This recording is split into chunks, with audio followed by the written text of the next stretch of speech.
Hi, everyone. This is Alison. This is a little bit one of our special sessions, which are geared to our fellows, and which is a little bit more of a tutorial on of a career counseling session where basically we invite someone in that has had a really wonderful career so far, that has made really fantastic, important strides in their career. We ask them a few questions, and we hope that that is of value to many of you guys. Today, I'm really, really happy to be joined by Tom Kalil. Tom is the Chief Innovation Officer at Schmidt Futures. In this role, he leads initiatives to harness technology for societal challenges, improve science policy, and identify and pursue 21st century moonshots. And prior to that, Tom served in a variety of very different roles, which is why I think why his really background is really so interesting, including at the White House for two different presidents, Obama and Clinton, where he helped to design and launch national science and technology initiatives. And the areas are rather broad, but many of them have a big foresight overlap. They include nanotechnology, the Brain Initiative, data science, materials by designs, robotics, commercial space, high-speed networks, access to capital for startups, high-skill immigration, STEM education, learning technology, startups, ecosystems, and the federal use of incentive prizes. So we really have it all covered here. Really happy about that. Thank you so much, Tom, for joining. I will start it off with a few questions, and Sure. we'll see where we go. But this is very much, I think, to just provide a little bit more of the younger generation with an idea of how they can make progress in the various fields that they're working on. So in a nutshell, maybe we'll start with a really difficult question. But what are you working on right now, and how did you get there? Like, if someone prompted you to give your life story in 3 minutes, what would that roughly look like? Yes. So I think my career has largely been a first or second order consequence of my decision to volunteer on the 1988 presidential campaign. So I worked for the 88 Democratic candidate for president in something called the Issues Department. And when presidential candidates say, if elected, I will do X, Y, and Z, our job was to come up with the X, Y, and Z. So because I did that, I also got involved in President Clinton's '92 campaign. And because I did that, I worked for Clinton in the White House. And then as a result, was asked by President Obama to lead the transition team for the Office of Science and Technology Policy. And then was asked by uh, President Obama's science advisor, John Holdren, to serve as one of his deputies. And then because I did that, because I worked for both President Clinton and Obama, I'd gotten to know Eric Schmidt actually back in the mid 1990s when I was working for President Clinton on an initiative to connect classrooms to the internet back in 1996. And that's how I wound up working with Eric on his philanthropy. With one of Eric and Wendy Schmidt's philanthropic organizations is called Schmidt Futures. So there was a fair amount of path dependence in my career, in the sense that it sort of built on previous things that I'd done. And did you set out for that to be that way, or did you take one step and then the next one became a little bit more apparent? Yeah, Like, I never really had a long-term plan. It just wound up working out. do you think that type of plan is still relevant for people right now that are seeking a similar career, or do you think that like something in particular changed rather drastically, where there's now very different steps that someone can maybe jump over, or that they have to do a loop around? Um, yeah, no, I mean, I do think it is worth having a general direction, but I think that you have to be open to changes and opportunities that may open up that you weren't planning. I mean, a lot of the things that I worked on were not things that I was like, oh, I'm going to do this, right? There's been a fair amount of serendipity involved in the process. And is there any area where, you know, or is there any point in that career path where you wish you had taken a different path, or where sometimes you still back still think back at least on like, oh, there was another opportunity and you're not quite sure what the Well, I opportunity mean, was? there are definitely things that I know now that I learned from, trial and error and doing things that if I could go back in time and tell my, 1993 self, would definitely be uh, worthwhile. So, for example, um, when I started working in government, I really thought of myself primarily as an individual contributor. Like, what can I do as an individual to advance President Clinton's science and technology agenda? And what I discovered over time is that you can get far more done uh, if what you're doing is recruiting other people, right? So when I came back into the Obama administration, um, uh, I recruited at any one time 20 people to OSTP. They were each working on 3 things usually. So that meant I was able to work on 60 things at the same time, which obviously I couldn't do as an individual. So the leverage that you can get by identifying intrinsically motivated, hardworking entrepreneurial people, um, serving as a coach or mentor, putting them in the right environment, being an advocate for their ideas, I think can have a really large impact. It is something that I think, becomes easier for you to do as you progress in your career, because you actually have things to tell them, um, as you're more advanced in your career. And when you recruit them, what do you look out for them? Like what types of traits do you look out for them? Well, so I am certainly not someone who um, is going to micromanage someone.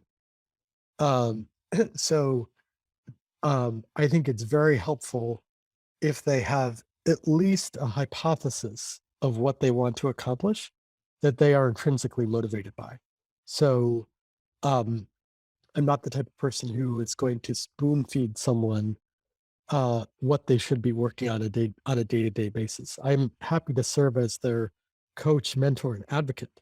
So if someone comes to me and says, um, well, for example, a member of my team was strongly motivated to reduce and eventually eliminate the waiting list for an organ transplant. So she was willing to run through walls in order to get that done. So I would help her, but I wouldn't have to say, oh, here's like this is what you should work on. This is the very next thing. She would let me know when she needed help. And so I've been more effective at serving as a force multiplier for those types of people, as opposed to the person who I would have to like have a check-in, every other day and say, well, now that you've successfully completed task A, the next thing for you to do is task B. Yeah, well, I guess that sometimes precludes. Do you think that has a strong or like a soft bias at least to like slightly folks that are not really more senior, but that are not like bleeding edge junior, or do you think that it's not at all correlated with their juniority? Um, so what I'm talking about is me personally, right? So like, what are my strengths? And I don't think my strengths have been um, management as traditionally defined in the sense of someone who is going to do like a weekly one-on-one check-in with someone and be giving them very, clear guidance about what they should do. But if someone says, this is what I'm trying to accomplish, then and this is what I need help with, I tend to be better at supporting those types of people. How would one best, get your attention if I want to work for you? Like, what do you look out for? Because I know that there's always like a few things that people look out for in emails, even in cold emails. Is there anything for you? Like, do you ever, like what tickles your curiosity? Um, well, when um, when I get excited about the person and the idea. So, you know, um, if someone has an idea, even if it's not fully fleshed out, but they're able to articulate, here's where we are as of August of 2022. This is where the direction that I think the world should be moving in over the short, medium, and long term. And this is where I think the potential leverage points are. So to give you an example of a recent idea that I've been excited about, an idea that Sam Rodriguez and Adam Marblestone had, uh, is that there's a class of scientific and technical problems that is not a good fit for a startup because it's creating a public good, or there's no path to profitability on a time frame that is um, uh, attractive to a venture capitalist. But it's also difficult to do in a university setting. And what the world needs is uh, time bound um, university adjacent research nonprofits that have the unity of purpose associated with a well run startup, but because they're philanthropically funded, have the ability to work on public goods. So I already knew Adam from work that I'd done on the Brain Initiative, um, and knew that he was a polymath and was really good at the process of scientific road mapping. Um, and so what was exciting to me is that they were proposing a new modality for funding and organizing research. So it wasn't like, oh, there's this one project and then it'll either be successful or not, but more it was a question uh, that had the potential to be generative. And the reason was that this is not a question that the research community was asking themselves. So they weren't saying, what would I do if I were the CEO of a $50 million research nonprofit? Because their view was, well, even if I have a really good idea of that question, um, who's going to fund it? Um, and so it was Adam was asking the question, but because I was participating in the calls and I work for Eric Schmidt, it was credible that if they had a really good idea, that Schmidt Futures was in a position to fund it.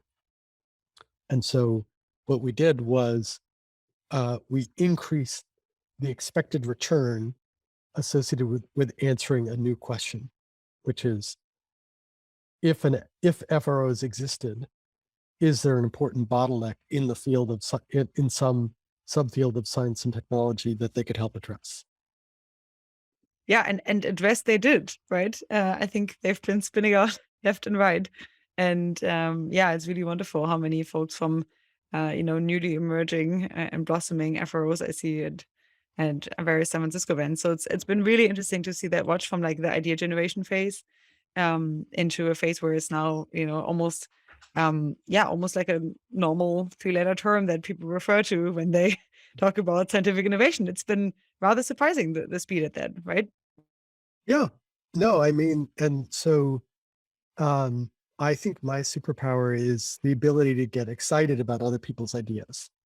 So my view is that I don't have to be the author of the idea. Um, I have to believe that there's something constructive that I can do to be a force multiplier for that idea, that individual, that team, or that community. Yeah, that's a good one. Okay, wonderful. Well, I know that the next questions will be kind of hard because you've been in so many fields. So maybe maybe you can take them just, as you go. Sure. And we can, see if there's a few other fields that we still want to come back to. But if you could give kind of like a bird's eye view of a few of the fields that you think are relatively interesting right now to get in so that an outsider, who's been relatively inspired by this could actually find their way into a field. Is there something like that for either of the initiatives that you led before, or something like a meta field that you're excited about? Yeah. So why don't I use um, the effective altruism criteria of important, relatively neglected, and tractable? How's that? Sounds great. Um, so I think what there is not enough people working on is the creation of a marketplace for outcomes. Um, and there are four types of participants that need to be brought together. And the first type is the entity that's willing to pay for the outcome.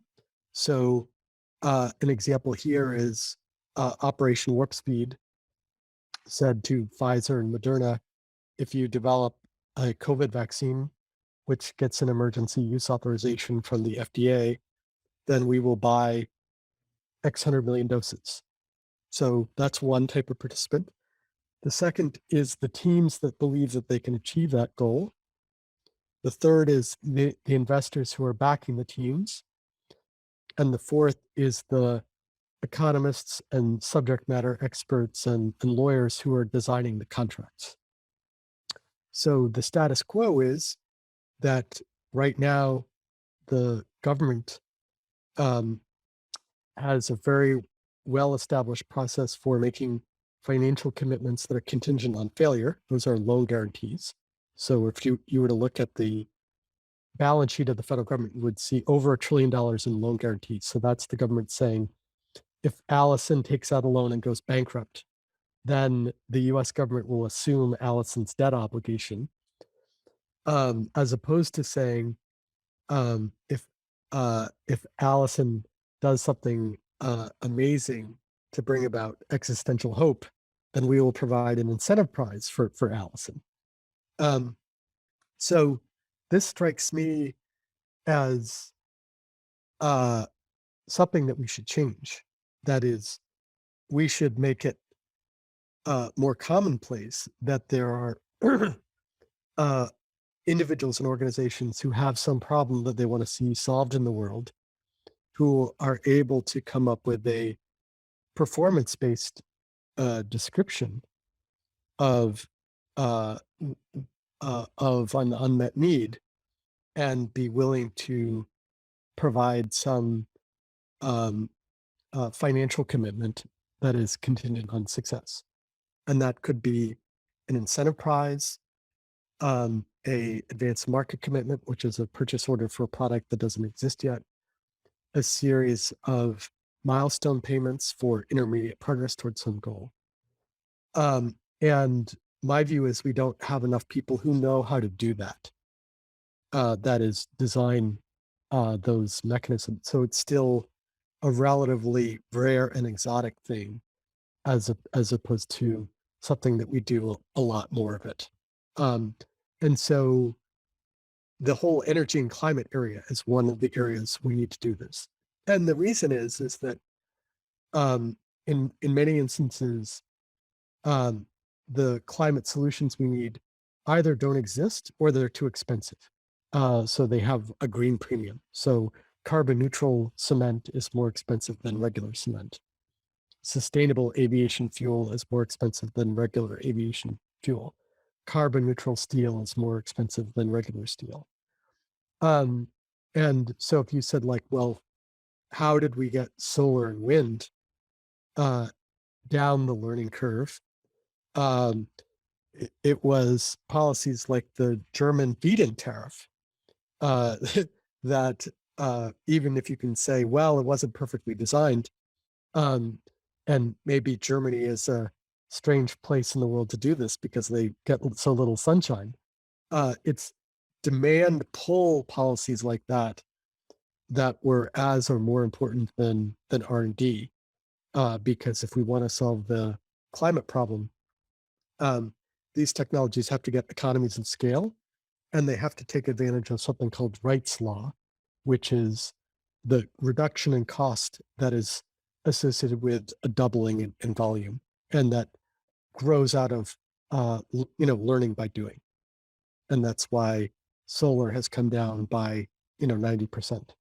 So my view is there's not enough people who know how to do this and have picked a problem that they want to solve and to really apply these tools to accelerate progress.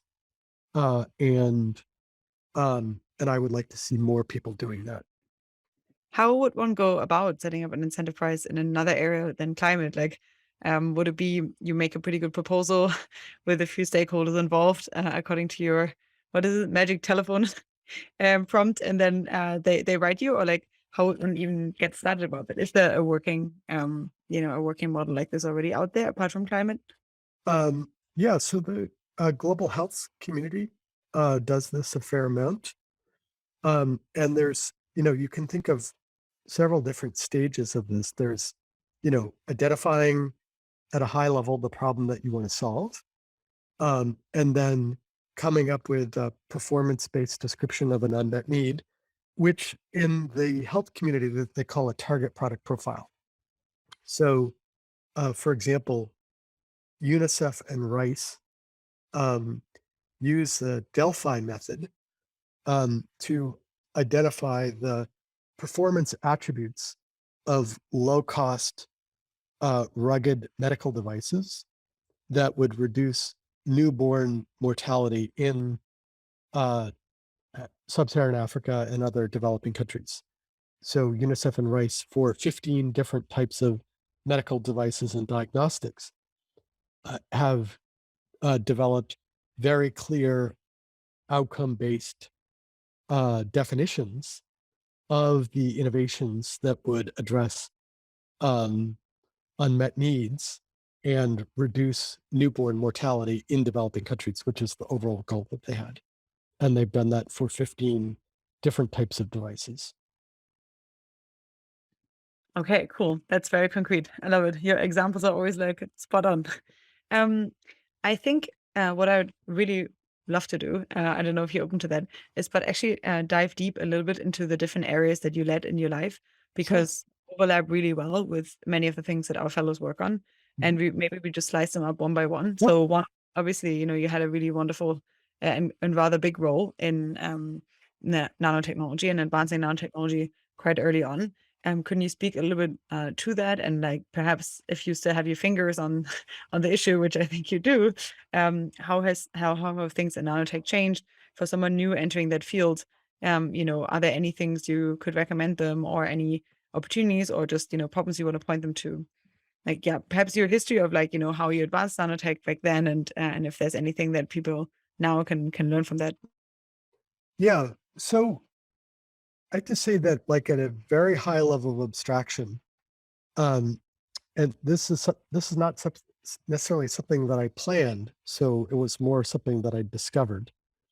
Um, so if you think about um, policy, um, the people who get involved in public policy uh, tend to have an economics or law background. They've worked on campaigns. They've worked on Capitol Hill. They've been at think tanks. Um, and they tend not to have a lot of interaction with people in the natural sciences and engineering. Um, and it's sort of like in high school, if you, uh, there were jocks, there were nerds, and there were theater kids, and there were stoners.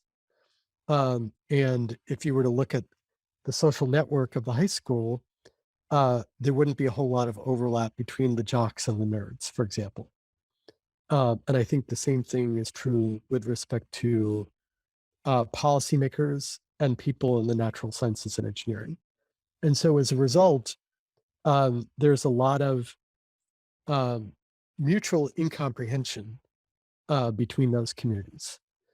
And people who study um, social networks, not in the sense of Facebook, but in the sense of the network of relationships between people and organizations, call this a structural whole. So lots of physicists and chemists and material scientists in one quarter, and people who are involved in preparing the president's budget, and not a lot of people who are members of both of those communities. So my value added was um, I just had an interest in talking to those different communities and saying, like, hey, what do you want to do next? And so I understand both worlds, not because I have a PhD in condensed matter physics, but just because I've spent enough time with different research communities to have a sense for what they're trying to do and why it's important. And in the late 1990s, I came across uh, uh, people at NSF and NASA and DARPA and DOE and other agencies that were interested in this newly emerging field of nanoscale science and engineering. And the idea was that if we can make uh, materials, structures, and devices that have these nanoscale properties, this is like adding another dimension to the periodic table of elements. And this could be useful in all sorts of ways. So size-dependent properties, um, the convergence in length scales between inorganic nanostructures that we can make and the building blocks of life, like DNA and RNA and proteins. Um, other sort of useful things that emerge at that level, like the incredible increase in surface area to volume. And so I started asking them, hey, if the uh, president decided to support this field, what are some things that might come out of it? And they said, well, we might be able to develop molecular electronics with a storage density of 10 to the 15 bits per cubic centimeter, create functionalized nano-engineered MRI contrast agents, and develop materials with a Young's modulus of this many gigapascals. And what I did was to turn that into storing the Library of Congress in a device the size of a sugar cube, making materials that are stronger than steel but a fraction of the weight, and detecting cancerous tumors before they're visible to the human eye. And armed with those examples, I was able to convince ultimately the president that this was an area that the federal government should increase. Um, and so uh, President Clinton went to Caltech. He gave a speech in which he said he was going to double the federal funding in that area. And over time, that's resulted in $38 billion of investment in nanoscale science and engineering. So there's now a broad research community. Um, uh, Nanoscale materials, devices, and structures are being used for many, many different types of applications. Um, I was talking to one MIT professor who runs the MIT Nano Initiative, and he said that like half of the early career faculty have some nano component of their research program. Lots of other countries copied the United States. Um, and so that is one thing that I've been able to do, is just serve as try to identify where there are areas for where there needs to be more mutual comprehension between the a research community like the sort of emerging research community in nanoscale science and engineering and policymakers. Because before I started talking about this, they didn't know what they didn't know what nanotechnology was. Do you think that, as a kind of advice bit, would this mean that scientists should learn to speak DC language, or do they just need good translators? Are Um, there more people like what you did back then now, or how can those people, yeah, not learn to everyone needs to do this, but I think it is useful to have at least some fraction of the research community, um, uh, you know, have the ability to communicate with a broader audience. Okay, I'll take that. I think communication skills are definitely science communication skills in particular, are really difficult to come by Yeah, and quite and useful. then the other thing is that what I really think makes a lot of sense is with respect to public service, is the tour of duty model. So I'm not saying everyone has to go to work for the government from, age 25 to 65, but I think it's incredibly valuable for those people who are willing to do a tour of duty because they'll come, they'll go in. They might, for example, serve as a DARPA program manager for 4 years, or serve at the Office of Science and Technology Policy. And then when they come back, they're like, oh, I now have this much deeper and richer understanding of the constraints and opportunities that policymakers have to try to move the needle. And so if I were to work with my community to bring some idea to their attention, I would have some idea of how to do it, and cognitive empathy for the policymakers. I love that, the cognitive empathy bit. Yeah, I think almost like little exchange stints where different folks visit each other in their respective domains would be nice. Okay, cool. Then for the Brain Initiative, I guess similar question of like, what got you into that? And, for someone now, are there any, bits that are different, that are similar to back then? If someone, really interested in pushing neuroscience and neurotech forward, what can they learn from your experience back with the Brain Initiative? Yeah, so um, this grew out of conversations that I was having with the Cobley Foundation. The Cobley Foundation has been a particularly strong supporter of three disciplines: astrophysics, neuroscience, and nanoscience. And one of the things that I'm been interested in is the different uh, the capacity of different fields to do agenda setting. And in particular, the computer science research community has something called the CCC, the Computing Community Consortium, and they have a cooperative agreement and funding with the National Science Foundation for the CS community to be continually updating the computer science research agenda. And so I found, when I was in the White House, I found that very useful because it allowed me to have this very high bandwidth two-way interaction in the following sense.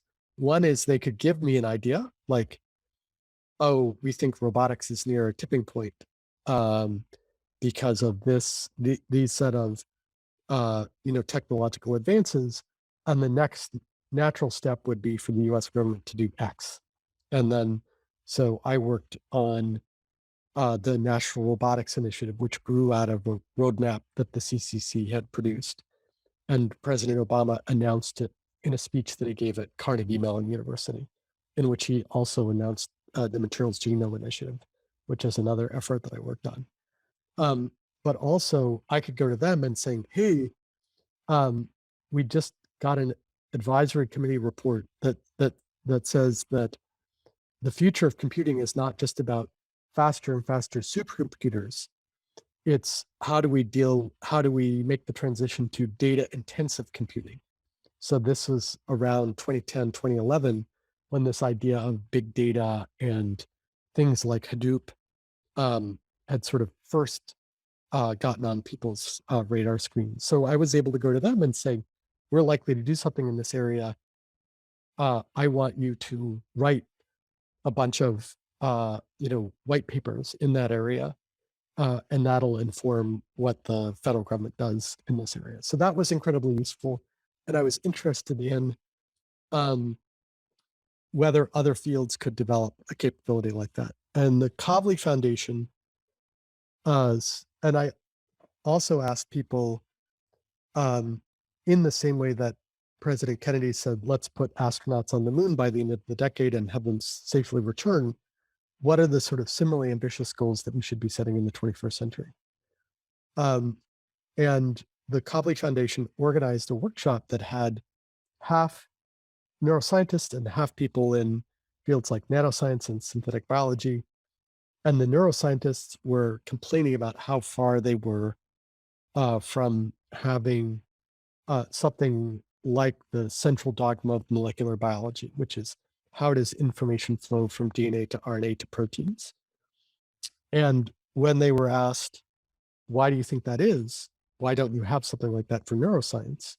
They said, well, one reason is we're still limited by the tools that we have. We can measure a very small number of neurons with high levels of temporal and spatial resolution, or we can take you a fuzzy picture of your entire brain using something like fMRI, but we can't do anything in the middle by measuring the real-time interaction of large-scale neural circuits.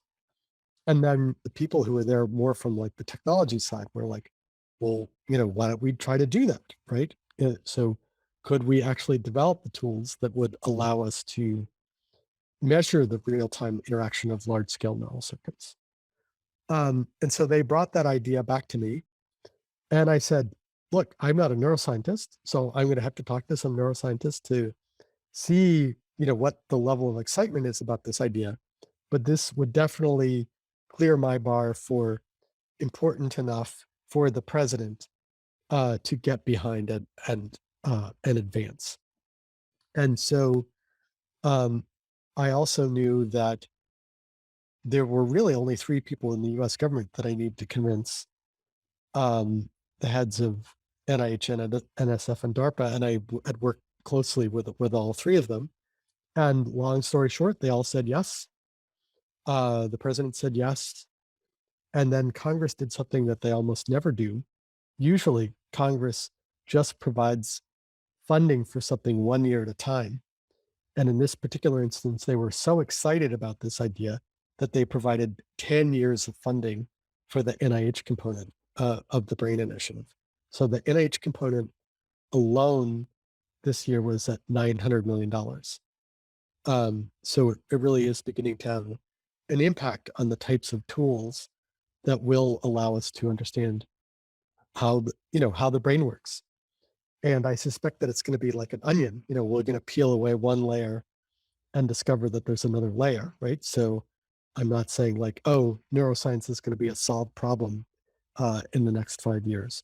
But my hope is that these tools and the tools that one of our FROs, E11, and similar types of efforts will really make a difference in our understanding of questions like how does the brain encode and process this information? Yeah. Um, for someone now going into neuroscience, would you still send them into producing better tooling, or do you think that that's roughly covered and they should instead, focus on a specific subset and just grab the tools that the brain is just producing? Well, I this piece of advice is more directed to funders. So, like an area that I think is uh, not adequately supported is creating a virtuous circle at the intersection of neuroscience and AI.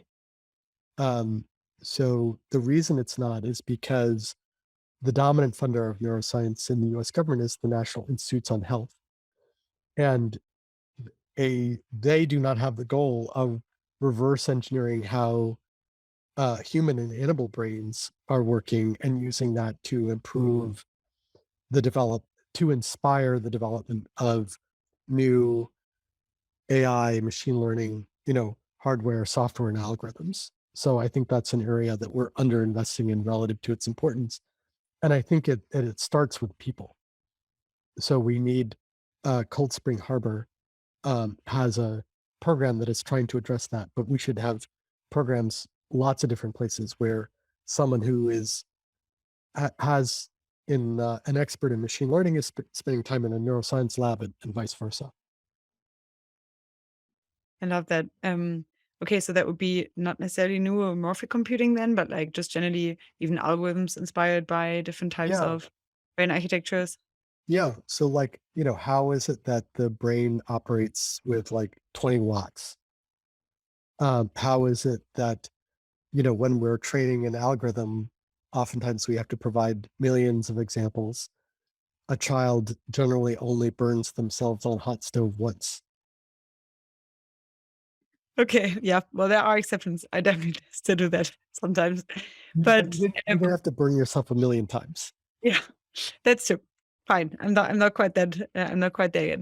Well, we just talked about tools, so I think that's a really great segue also to, maybe discuss a little bit data science or robotics, which, ever you think that, you have more to say right now. But I think those are definitely types of toolings that are yeah, especially becoming more interesting also now even for like computing and a variety of other bits. So, if you have specific tips here or just, advice for people that, are roughly working along those areas where they can focus on or what your experience with these areas was, that would be useful.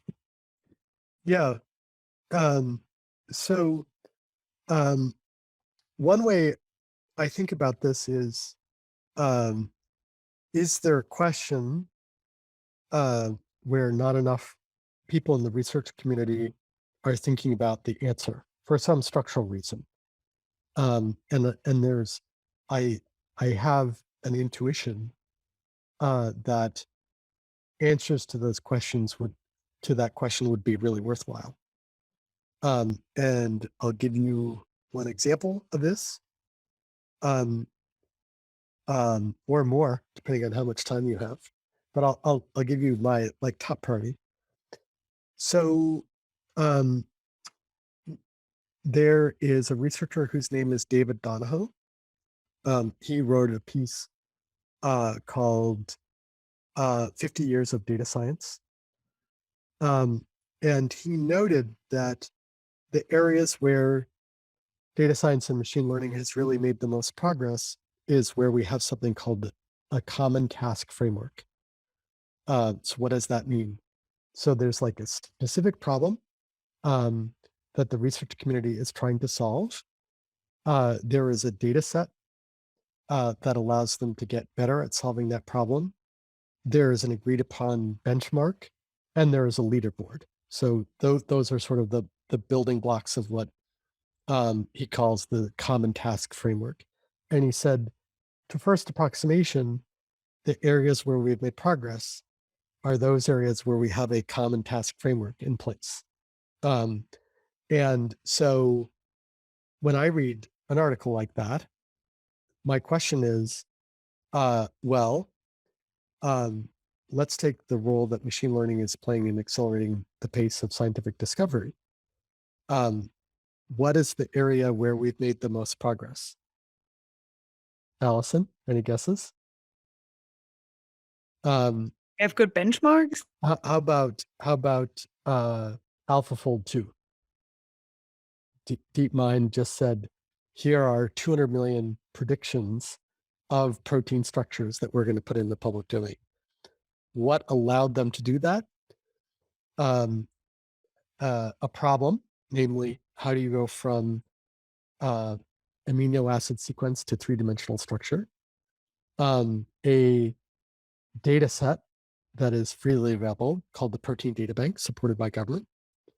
A benchmark for evaluating progress called CASP.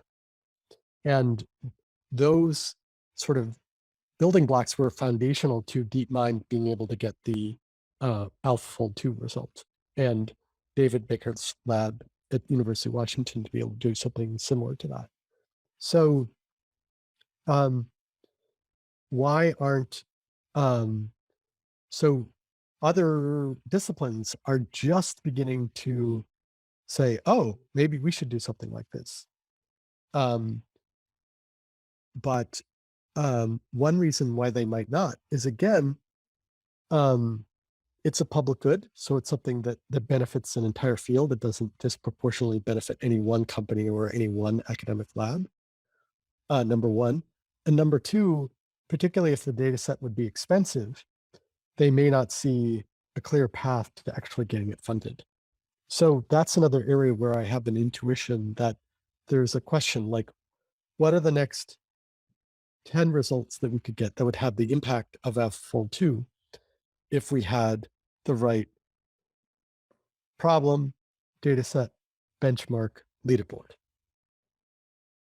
So Wow. I think that's an interesting, useful, and potentially generative question. Yeah, we'll definitely share the article that you mentioned along with the podcast. Um, Maybe to change gear, like for one final one that obviously is of very big importance for Foresight's community is space, and one of the bits on your list is commercial space, and so you know clearly it's gradually picking up again. And this time it's pretty privately driven. And do you have any bits that you worked on that could be of use for someone now entering the field to kind of use as a North Star, or at least as some rails? Yeah. So again, this relates to what I was talking about on demand pull strategies. So do you know how NASA and SpaceX collaborated on the Falcon 9? Not exactly, no. Okay. So the US had retired the space shuttle for safety concerns. The um, So every time we wanted to send an astronaut to the space station, we had to pay the Russians $50 million or more. So NASA said to SpaceX and some other companies as well, we want a rocket that will go up to the International Space Station and deliver and retrieve cargo and ultimately astronauts. And not only will we buy rides on the rocket um, when you have it, but we will also provide you with milestone payments for intermediate progress towards that goal. And so NASA got access to a capability, the Falcon 9, for a tiny fraction of the cost that they have spent on a more traditional program, the SLS. And there's a huge difference in the launch costs between where SpaceX wants to go, not only what they've already done, but where they want to go with Starship and the kind of more traditional uh, relationship that NASA has with the SLS. So I think that was incredible success, and I think that we should do more of that. Um, so, for example, researchers at JPL and other places um, are working on this concept called the sundiver. And the idea is to have something that combines a small sat and a solar sail that can engage in an orbit around the sun, coming close to the sun, and then use that to slingshot out into the solar system and to be able to explore parts of the solar system that traditionally would be very expensive and take a long time. So that's an area where I'd love to see this NASA model that they used for the Falcon 9 for this sundiver concept. Wow, how many years out would you think we are from a sundiver? Um, I mean, depends when we want to get started. Yeah, I guess it's pretty contingent. Um, okay, cool. I want to finish with like a few more, soft and more general questions, but there's obviously in your like pretty extensive CV, there's a few other bits as well that are more related to general STEM education or even learning technology. Mhm. That would be more like a meta field of how you can, accelerate beneficial progress over generations really to come. To the extent that many people here that maybe listening to it are currently in academia? Like, do you have anything to offer to them? About what? Just about from your experience with, trying to improve STEM education and, Oh, you improved a lot of learning technology, which I think was rather, an international development effort as well, right? If I remember correctly. But, can people that currently are in the educational system learn yes. anything through like meta observations? Yeah. So what one idea that I've been excited about is the idea of empowering students to major in a discipline but minor in a problem. Um, so we talk about how we want T-shaped people who have depth in one discipline and enough breadth to be able to participate in cross-functional teams. And my friendly amendment to that idea is to make the top of the T a problem as opposed to another discipline. So as opposed to saying, um, I I majored in computer science, but I minored in economics, to say I majored in computer science, and the problem I'm interested in is mis and disinformation, right? So that what is the curricular, co-curricular, and experiential learning opportunities that would position students who are graduating, either at the undergraduate or graduate level, to make some important contribution to some problem at home or abroad by virtue of the fact that they not only have, you know, deep expertise in one particular field, but they've looked at least one problem from a systems perspective, and therefore, you know, are deeply knowledgeable about that problem. So that's something that I'd like to see more universities do. Wow, yeah, I love that. Um, well, to the extent that there's now a few different alternative universities that are popping up, we may actually see something like that. Okay, cool. Two maybe final questions that I have that are a little bit more, general. I think one is for someone that really wants to make progress. There's always this, um, you know, definite trade off of private life versus a professional life, and I just wonder, do you have any kind of recommendations there? How you manage the two? Do you manage them at all? I don't know, Tom. No, It's unclear that you have a private life to me, just because how can one possibly do that much? But then often when I talk to people like you, they do manage just to have one. So I'm not sure. You probably have some witty thing to say on this too. I don't really have anything except to say that it's hard. Okay, it's hard. It's an unsolved problem still. So if anyone wants to get on that, then why not let us know? Another one is, that we usually like to finish these off is, what is a really good advice you got? Um, Hmm. What is some really good advice that I got? Um, yeah, I don't know, like if there's like one piece of advice that uh that stands out for me. I think it's I and I think in part because it's so much more powerful than when you learn something by yourself. I just think it tends to stick more than if like someone tells you something, right? So for example, someone could say, well, you know, really the most important thing you can do is, you know, recruit and empower other people. And then you could be like, yeah, yeah, yeah, yeah. And then, but if you do it and you see how powerful that is, that is, I think that is much more likely to stick with you than if someone is just telling you, maybe like someone telling you kind of it's in the back of your mind. And then when you actually realize how powerful it is, that sort of reinforces that advice. But I think the things that have really stuck with me have been the ones where maybe I got that advice, but really what it took me was some instructive success or failure that I was like, oh, yeah, that's why that's an important recommendation. Yeah, I think Naval Ravikant had this saying that you should take all the advice that you can, but they're mostly like, kind of like platitudes. But then once you have experienced that, then that advice will stick much more. So it's almost like, I think you can look backward of like, oh, that's what they meant, but not really looking forward to it very much. We have one question from Matthias, who joined us behind the scenes here. Mhm. And we still have 4 minutes, so maybe we'll get Oh, to go for it. yeah, sure. Like I said, the great talk. I sort of love this.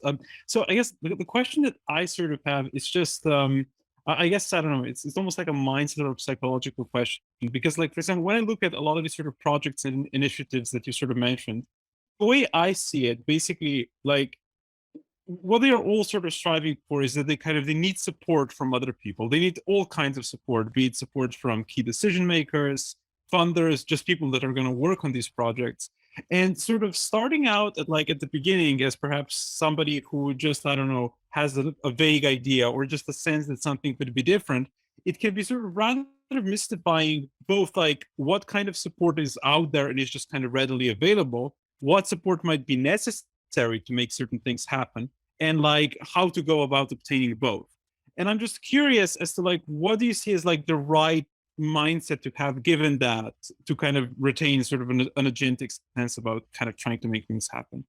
Yeah. So I think, you know, the thing that has been useful for me, and I recognize that this is not terribly helpful for someone who's just starting out in their career, but is the accumulation of case studies of both those things that I learned about but also those things that I was personally involved in.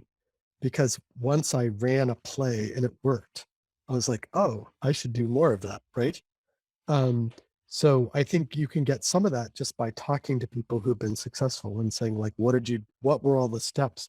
So actually, one of the things that I'm trying to do at this point in my career is devoting a little bit more time to trying to capture and share what I've learned. And I think part of the problem is a lot of it is very context specific.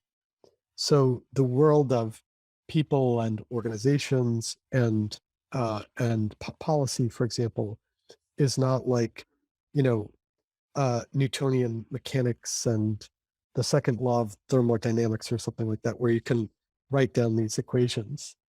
It's more the intellectually honest answer to all these questions is invariably some version of it depends. But I do think that there are some like heuristics that you can try to communicate to people who that will be helpful to them.